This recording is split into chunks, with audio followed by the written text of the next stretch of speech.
ওয়ালাইকুম আসসালাম। আলহামদুলিল্লাহ আলহামদুলিল্লাহ রাব্বিল আলামিন আসসালাতু ওয়াসসালামু আলা রাসূলিহিল আমিন ওয়া আলা আলিহি ওয়া সাহবিহি আজমাইন।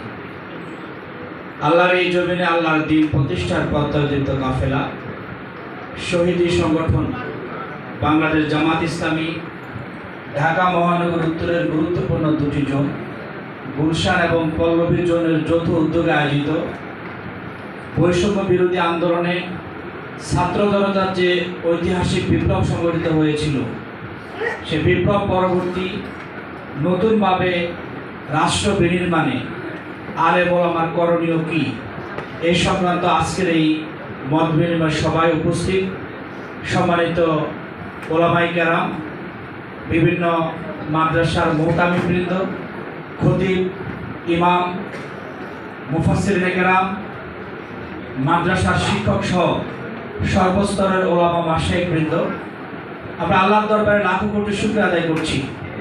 দীর্ঘ 16টি বছর পরে এদেশের জাতির দিক নির্দেশক যারা, জাতির যারা রাহবার, এদেশের মানুষকে যারা আলোকিত করেন, সেই সকল সম্মানিত ওলামায়ে কেরামের সাথে আমরা প্রকাশ্যে এভাবে প্রোগ্রাম করতে পেরে আল্লাহর দরবারে শুকরিয়া আদায় করছি। আলহামদুলিল্লাহ।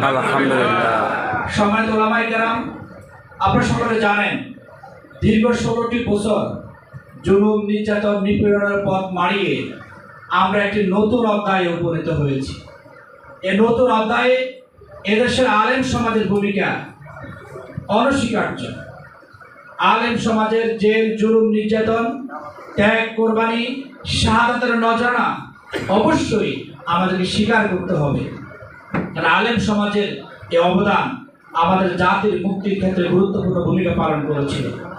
আমরা বিশ্বাস করতে চাই আগামী দিনের পথ নির্দেশের ক্ষেত্রে, আগামী দিনের রাষ্ট্র পরিচালনার ক্ষেত্রে, আগামী দিনের রাষ্ট্রের যে সংস্কার হবে, অবশ্যই সেই সংস্কারে আলেম ওলামার মতামতকে সর্বোচ্চ প্রাধান্য দিতে হবে ইনশাআল্লাহ। ইনশাআল্লাহ। জামাত ইসলামী এই বিষয়টিকে মাথায় রেখে আপনাদেরকে একত্রিত করে আপনাদের পরামর্শ নেওয়া, মতামত নেওয়া সহ আমরা সার্বিকভাবে আপনাদের মতামতকে গুরুত্ব দিয়ে ভূমিকা পালন করার চেষ্টা করছি। ঢাকা মহানগর উত্তরে আজকে 4টি ওলামা সমাবেশ অনুষ্ঠিত হবে, সকালে 5টি ওলামা সমাবেশ অনুষ্ঠিত হবে। সকালে উত্তরাতে ওলামা সমাবেশ হয়েছে, দ্বিতীয় পর্যায়ে গুলশান পল্লবীতে হচ্ছে। এভাবে পুরো মহানগরীতে ওলামাদের নিয়ে প্রোগ্রাম হবে। জামাত ইসলামী বিশ্বাস করে যে ওলামাদেরকে সাথে নিয়েই দেশ গঠনে, রাষ্ট্র গঠনে আমাদের ভূমিকা পালন করতে হবে।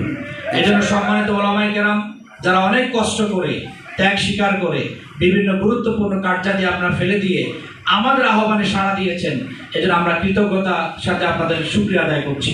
আল্লাহ রাব্বুল আলামিন যেন আপনাদের